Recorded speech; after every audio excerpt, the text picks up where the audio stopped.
Welcome to another episode of Thoughts on a Sermon.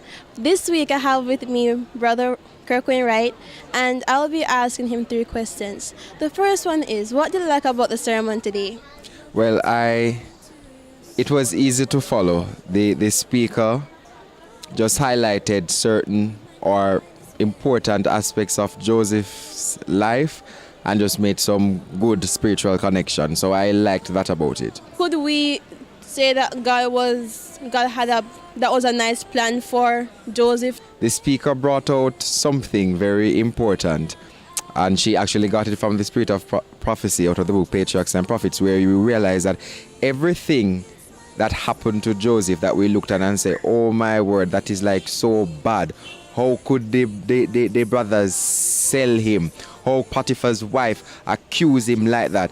He ended up in prison, but you came to realize that in all of that, God was there, and he organized everything that happened just ultimately brought God honor and glory. Everything just worked out well. So you got that assurance that regardless of what is happening, whatever difficulty that is going on in your life, you may not see it, you might not even feel it, but God is working things out.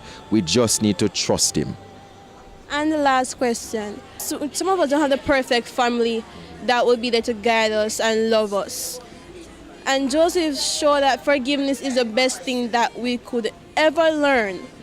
And as Christians, we need to forgive people, because if we continue holding a grudge against people, that isn't Christ-like.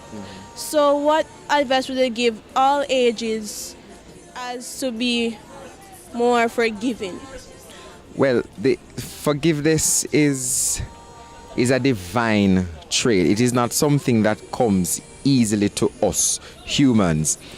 But as Christians, who we have is Jesus Christ, which is the epitome, the highest standard of what forgiveness is. When you see what happened to Christ, who gave his life for a world that did not love him or doesn't even care about him, and he knew that this was the perception, he knew that this would be the perception, that many persons would regard his sacrifice as, some point in history.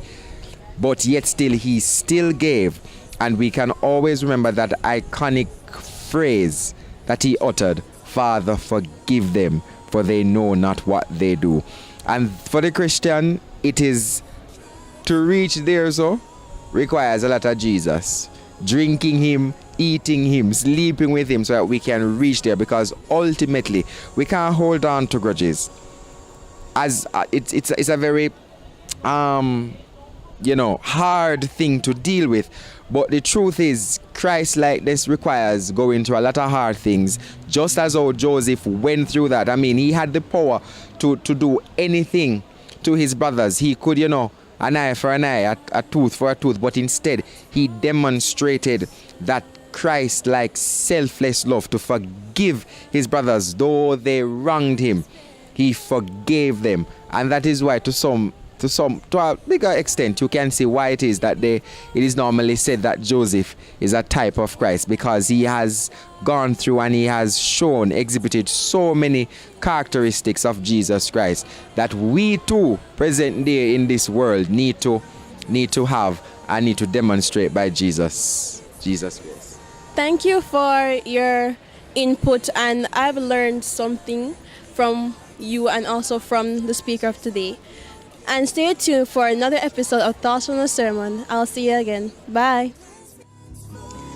This program was brought to you by the Maypen Seventh-day Adventist Church. You may find more at Maypen SDA at youtube.com or by following us on Facebook at Maypen SDA Church. Please don't forget to like, share, and subscribe. Thank you.